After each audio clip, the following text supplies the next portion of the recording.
جرگے کی دعوت دینے کے لیے آج عوامی ایکشن کمیٹی کے مرکزی کابینہ کے ذمہ دار میری سربراہی میں اس کا بلتستان کا دورہ کر رہے تھے، تو عالم برج پہ بغیر کسی نوٹس کے، بغیر کسی وارننگ کے، بغیر کسی تحریری آرڈر کے وہاں پولیس کی بھاری جمعیت نے جو 70-80 پولیس کے نفرے پہ مشتمل تھا، انہوں نے زبردستی ہمارا راستہ روکا اور ہمیں طاقت کے ذریعے وہاں بلتستان جانے سے روکا۔ ہم نے ان سے کہا کہ آپ کے پاس کوئی تحریری آرڈر ہے کسی اتھارٹی کا، کسی مجسٹریٹ کا، کسی عدالت کا، ہم دے دیں، اس کا ہم احترام کریں گے۔ لیکن بدقسمتی سے انہوں نے معذرت کا اظہار کیا کہ ہمارے پاس کوئی تحریری آرڈر نہیں ہے، ہمیں اوپر سے زبانی حکم ملا ہے کہ عوامی ایکشن کمیٹی کے وفد کو بلتستان جانے سے روکنا ہے۔ یہ کسی بھی ملک میں، ایون آمریتوں کے اندر، ڈکٹیٹرشپس کے اندر، جمہوری ممالک تو خیر ڈکٹیٹرشپس کے اندر، عرب ممالک میں ڈکٹیٹرشپ ہے، بہت سارے ملکوں میں ہے، پاکستان کے یہاں پر رہا، ضیاء-ال-حق کا ماشاء اللہ رہا، اس میں ضیاء-ال-حق کا ایوب کا ماشاء اللہ رہا، یحییٰ کا ماشاء اللہ رہا، مشرف کا ماشاء اللہ رہا، اس میں بھی اس طرح کی وحشیانہ قوانین، جبر کے ضابطے نہیں تھے۔ موجودہ جو رجیم جو ہے، جو 3 پارٹیوں کی حکومت ہے یہاں پہ، پیپلز پارٹی کی، نون لیگ کی اور پی ٹی آئی کی، ایک باغی دڑے کی اور تحریک اسلامی کی،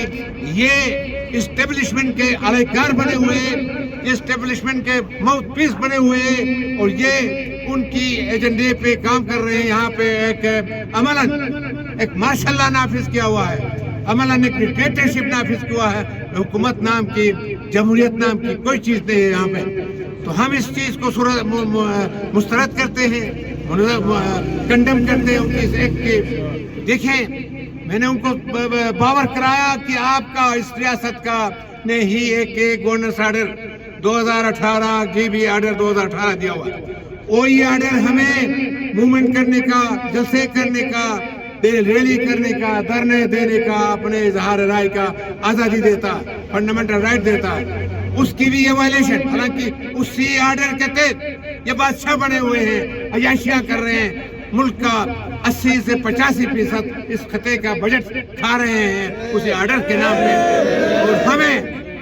20 لاکھ عوام کو بالکل قیدی بنا کے رکھا ہوا ہے، کیونکہ کوئی آزادی نہیں ہے، کوئی جمہوری حقوق نہیں ہے، کوئی سیاسی حقوق نہیں ہے۔ ہمارا کوئی ہڈن ایجنڈا نہیں ہے۔ ہم نے برملا اپنے منشور کا، ایجنڈے کا، چارٹر آف ڈیمانڈ کا اعلان کیا ہے اس قومی گرینڈ جرگہ کا۔ اس سے کیا خطرہ ہے اس ریاست کو؟ اس کا مطلب یہ چور ہے، یہ ڈاکو ہے، یہ بدماش ہے، یہ ڈر رہے ہیں کہ اس سے گرینڈ قومی جرگہ کامیاب ہو گیا، یہاں ایک آئین اسمبلی کا قیام ہو گیا، یہاں کے وسائل پہ یہاں کے عوام کا کنٹرول ہو گیا اس قومی گرینڈ جرگے کے ذریعے، تو ان کی عیاشیاں، ان کی بدشایت اور ان کا جو لوٹ مار ہے یہاں پہ، عربوں کا لوٹ مار، وہ بند ہو جائے گا۔ مسئلہ یہی ہے، اس لوٹ مار کو جاری رکھنا چاہتے ہیں، اور عوامی ایکشن کمیٹی گرینڈ جرگے کے ذریعے ان کا یہ لوٹ مار روکنا چاہتی ہے۔ اب یہ بہانہ بنا رہے ہیں انڈیا اور پاکستان کی جنگ کا۔ ہم جنگوں کے خلاف ہیں، انڈیا پاکستان کے درمیان یہ حکمرانوں کی جنگیں ہیں، ان کے مفادات کی جنگیں ہیں، لوٹ مار کی جنگیں ہیں، قبضوں کی جنگیں ہیں۔ ہم ایک ہی جنگ کو مانتے ہیں، ایک ہی جناب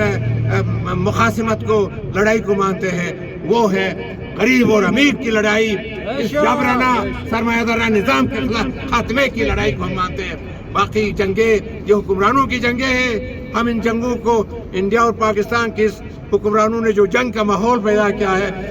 وسائل پر قبضے کے لیے، ہم اس کو کنڈم کرتے ہیں۔ یہ دونوں حکومتیں باز آ جائے، ورنہ برصغیر کا عوام،